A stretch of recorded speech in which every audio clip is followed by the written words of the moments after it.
आज का चैप्टर है अध्याय 12। नाम है इसका शिक्षा और संस्कृति।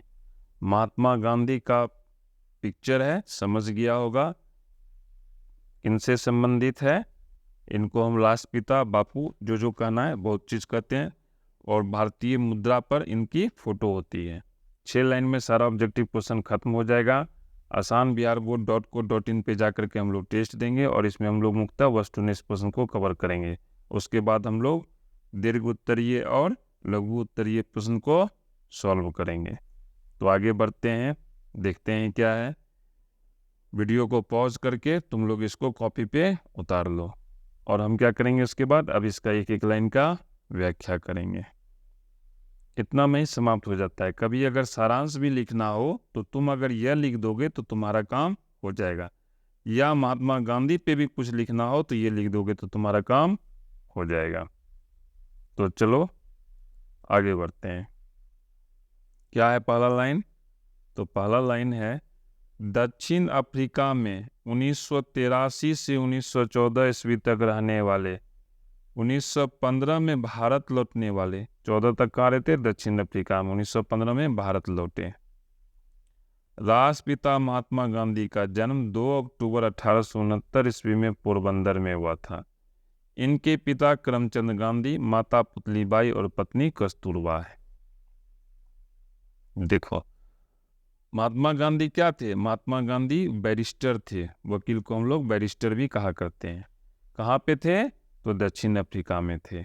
कब से कब तक थे? 1983 से 1914 ईस्वी तक थे। क्वेश्चन पूछेगा महात्मा गांधी दक्षिण अफ्रीका में कब से कब तक थे? तो आंसर हो जाएगा 1983 से 1914 ईस्वी तक थे।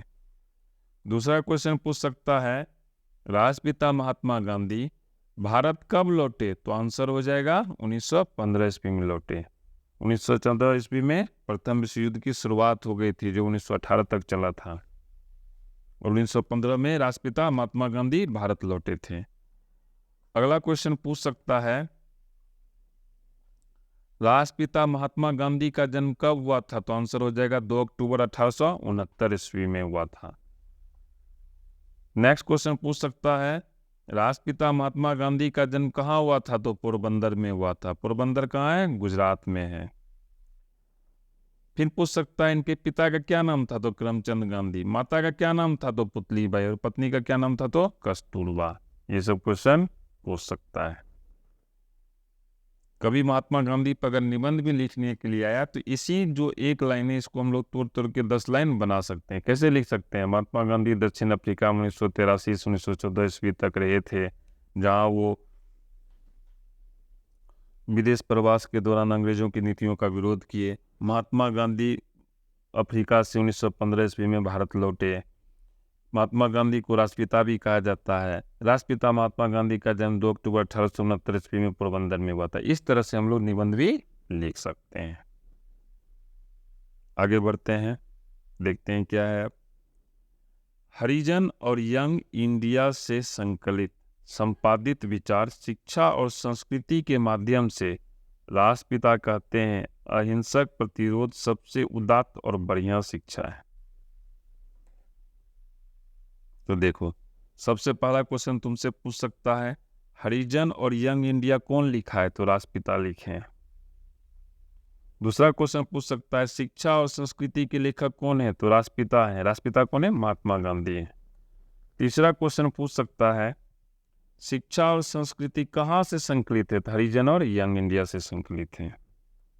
यह अब कह सकता है राष्ट्रपिता क्या कहते हैं अहिंसक प्रतिरोध के बारे में? तो आंसर हो जाएगा सबसे उदात्त और बढ़िया शिक्षा है। ये क्वेश्चन पूछ सकता है। कंपटीशन में क्वेश्चन बहुत ज्यादा पूछता है यंग इंडिया के लेखक कौन है? तो क्या आंसर हो जाएगा? महात्मा गांधी। जब हिस्ट्री पढ़ोगे तो उसमें यंग यूरोप है। मैं ये क्वेश्चन तुम लोग के लिए रख रहा हूँ, यंग यूरोप का संस्थापक कौन है? हिस्ट्री में पढ़ना है। कहाँ पढ़ना है? हिस्ट्री में पढ़ना है। तुम ही लोग को पढ़ना है, 10वीं क्लास में ही पढ़ना है। आगे बढ़ते हैं। आध्यात्मिक शिक्षा से बापू का मतलब हृदय की शिक्षा से। उनके अनुसार व्यक्ति का चरित्र निर्माण करने में हम सफल हो जाएंगे तो समाज अपना काम आप संभाल लेगा।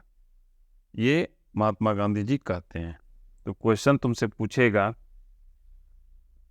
पहला क्वेश्चन पूछेगा आध्यात्मिक शिक्षा से क्या मतलब है?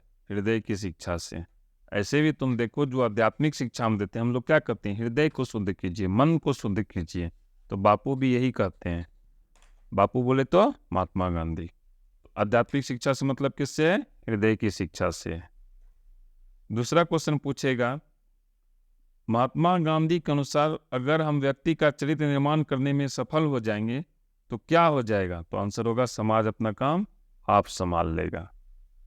यही क्वेश्चन तुमसे पूछ सकता है। आगे बढ़ते हैं। उनके अनुसार शेक्सपियर और मिल्टन की रचना को पढ़ने के लिए अंग्रेजी सीखने की जरूरत नहीं है। किनके अनुसार? महात्मा गांधी के अनुसार। क्वेश्चन पूछेगा किसकी रचना को पढ़ने के लिए अंग्रेजी सीखने की जरूरत नहीं है? तो आंसर हो जाएगा शेक्सपियर और मिल्टन। इसी चीज को दूसरे रूप में पूछ सकता है, शेक्सपियर और मिल्टन की रचना को पढ़ने के लिए क्या जरूरत नहीं है? तो आंसर हो जाएगा अंग्रेजी सीखने की जरूरत नहीं है। इसी क्वेश्चन को दूसरे रूप में पूछ सकता है। तो देखो, शेक्सपियर और मिल्टन क्या है? अंग्रेजी भाषा के शेक्सपियर कवि हैं, मिल्टन भी क्या है? कवि हैं। तो ये लोग क्या करते हैं? ये तो कहता है इनकी रचना को अगर अभी तुमको पढ़ना पड़े तो ये इनकी कविताएं क्या है? इंग्लिश में है, तो हमको इंग्लिश सीखना पड़ेगा।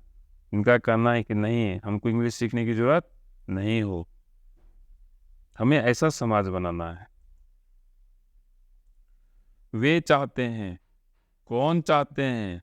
महात्मा गांधी, कि उनके घर के चारों ओर सब देशों की संस्कृतियों की हवा बहती रहे। अगर अंग्रेजी की भी हवा बहेगी तो हमको अंग्रेजी सीखना नहीं पड़ेगा, हम अंग्रेजी अपने आप सीख जाएंगे, जैसे कि हम हिंदी सीखते हैं।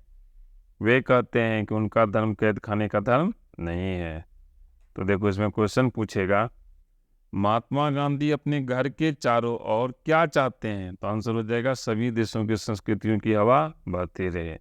या ये क्वेश्चन पूछ सकता है कौन चाहते थे कि उनके घर के चारों ओर सब देशों की संस्कृतियों की हवा बहती रहे? वे बोले तो महात्मा गांधी।